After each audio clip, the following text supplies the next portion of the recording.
Gents in Cyberland, coming back to with another game review, and this time we're on to Super Mario Odyssey.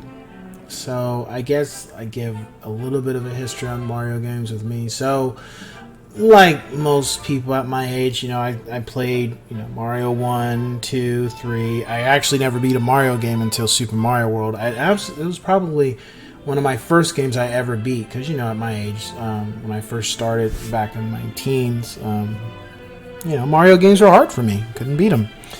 And then, Super Mario World was revolutionary, and then 64 came, and that just changed everything too. That was, eventually I'll replay that game, and kind of get my thoughts on it and everything. And after 64, me as a fan, it was one of those things where we were waiting for the next 64 game. Like, it was originally supposed to be called Mario 128. Pretty much Mario 64 Part 2, and it never happened. And then, as I got older, because 64 was when I was barely going into, I think it was 8th grade, 9th grade. So with GameCube, Sunshine came, and I wasn't really too impressed with it. I just was like, I'm not going to play this. It kind of had moved on from Mario at that point. And then Galaxy, I didn't have a Wii, so I never played it, and or Galaxy 2. And then, of course, I got a Switch at some point, and my kids had already played this game, and I was like, okay, well, I'm going to check it out. And I have to say, I don't want to say, I'm not going to speak ill will towards Sunshine or Galaxy, but for me, coming in to play this game was, it was refreshing.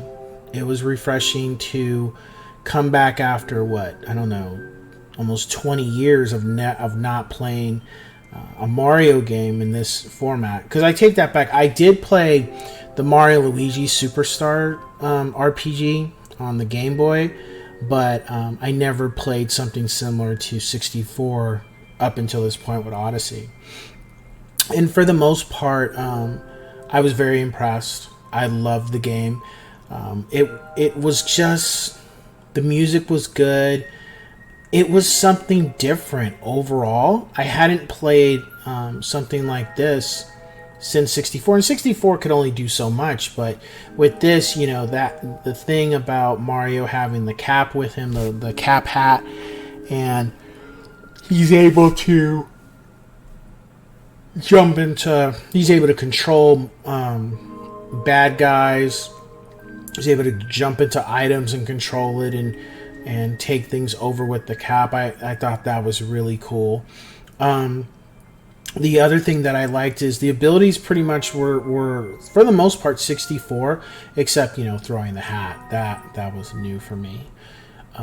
As far as the designs of the levels, those were good. I mean, some were a little harder than others, but overall it was a nice experience. And then on top of that, Nintendo did a very good job with paying homage to what had been done before. You see that with the 2D parts of the game,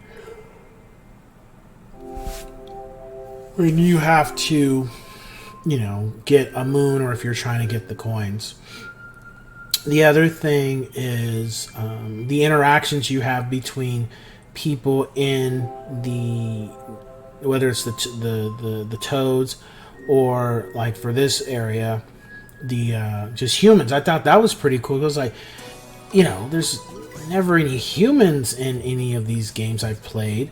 It's always just Mario and fighting Koopa and his minions and stuff, or Bowser or King Koopa and his minions. So that was different. The other thing that caught my attention too was the fact that you were able to change your outfits. You buy different outfits, and as you can see right here. And so I didn't really carry the Mario traditional suit majority of the game. I was just like, I'll just wear different suits when I buy them. Whatever's in that level, I'll just wear the different suit. I was just trying something different. I had fun. I mean, it didn't make a difference in your gameplay. It was just you wearing different set of clothes. Oh yeah, I got burned. As you can see, I'm controlling this little jellyfish thing, and I just was like, I thought that was really cool. Money wasn't hard to come by for me because I would just do, you know, I spent the majority of each level trying to get as many of the moons and get the coins as much as possible. So by the time I was leaving an area, I would have like almost 500 to 600 coins, and you just keep stacking on top of that. So money was never hard to come by, so that was good. I think I was pretty much able to buy every item that I wanted to pretty much once I was done with the level. The only thing that, and this isn't going to knock my view of the game down, but it was a little tedious to get some of these things. To a point where I was like, you know what, I'm gonna get the majority of these moons, but I'm not gonna get them all because, you know, for me, I'm not a completionist anymore. I've moved past that in my life. So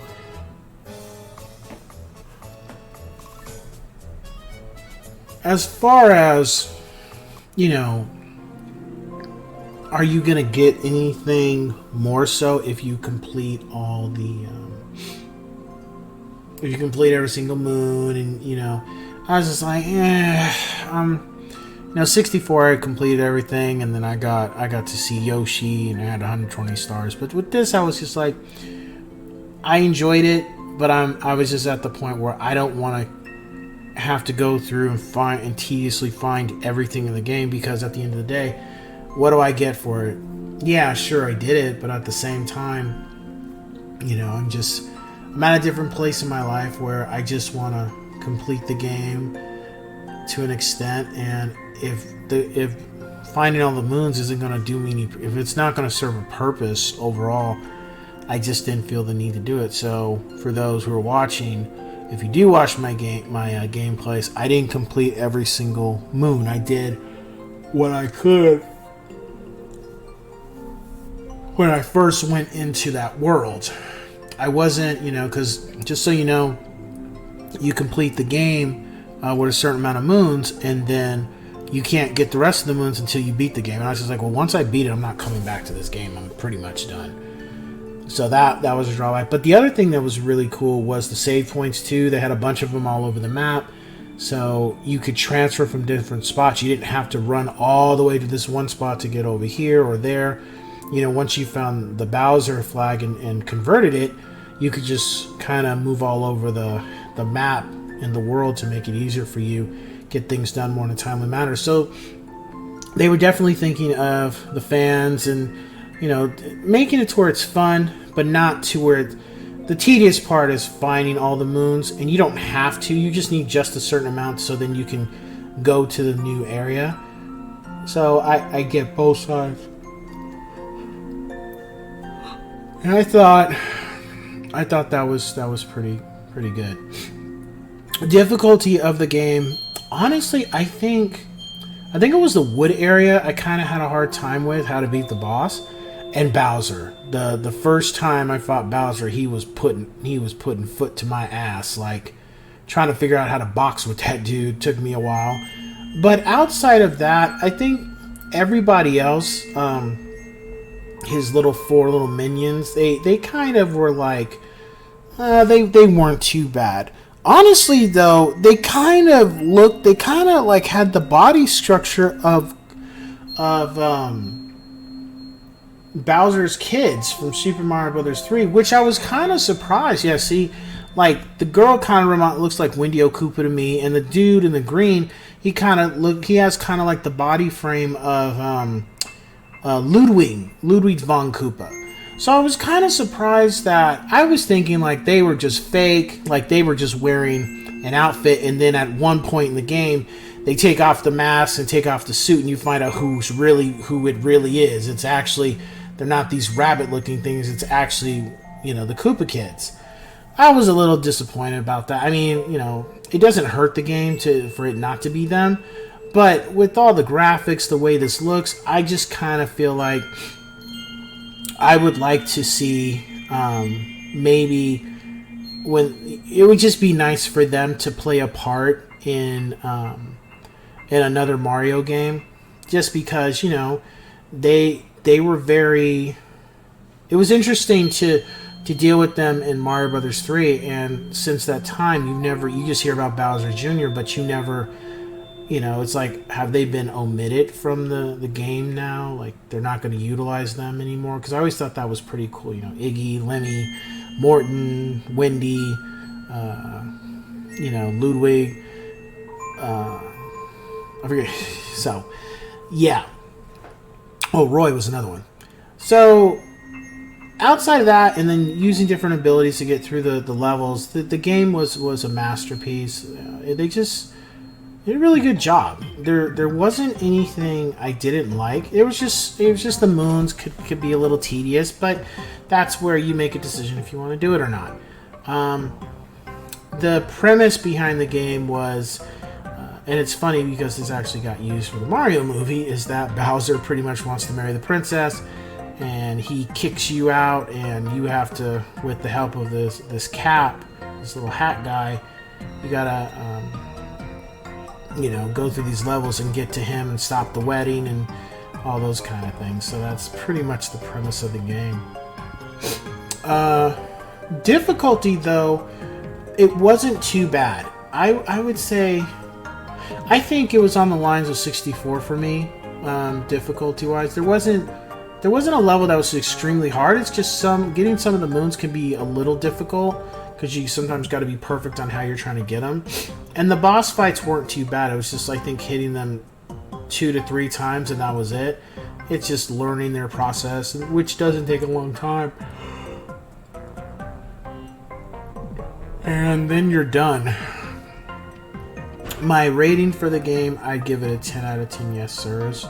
It's been a long time since I played a Mario game, so it was nice to kind of come back into this realm and have a good time and just overall enjoy the experience. I would say, and I don't think there's really anybody who hasn't played this game. I think I'm probably the one where everybody's played this game and I'm the odd man out. I'm the last person on the planet who's a gamer who's played Mario Odyssey. But I would say, if you haven't played Mario Odyssey, definitely have a good time. Pick it up. Oh, shit, I got killed. Pick it up. Have a good time. You won't be disappointed. And the other thing, it's open world. So, once you pass, I think it was the second world, then you can start making choices where you can go to a different world. And on top of that, there's no order in how to get the moons for that world. It's not like, oh, you have to do this first to get this. It's just like, no, it's kind of like a treasure hunt to me. If you're willing to look online for it, then you can find where you can get, the process of how to get the moons. Or you can pay Toad, and he'll kind of give you hints of where moons are located. But when you think about it, it's like, some places has 30 moons, another place has 60. Another place has 45, another place just has 20. So it becomes a thing of like, well, do you want to spend the money when you could use that to buy all your clothes and your stickers for your flying hat thing? Or do you want to, just look online and see how to find a certain moon? Because I'm not going to front. I did that for ones that I had a difficulty trying to get or trying to find. But for the most part, yeah, it was very straightforward. I hope that what I'd like to see moving forward is to make a Mario game, but with Luigi and him like together on screen. Something like this, but they work together and you can switch between both of them as you're playing. So one of them is following you while the other one you're controlling. And then when you need certain things, then you can team up and do what you need to do. But, Luigi can be running with you and Mario, you follow Mario, or you can switch between the two. Or, it's like kind of like Donkey Kong, like where Mario will have certain abilities that will help wherever you're at, and that's who you want to use. But then other times, you need Luigi to use certain things to get through. So it would be cool if they do that at some point for another Mario game, and that's wishful thinking because Nintendo, they've always had their own way of doing things with these games. But it would be nice to see that. As far as that, I think that's pretty much it. Definitely check it out.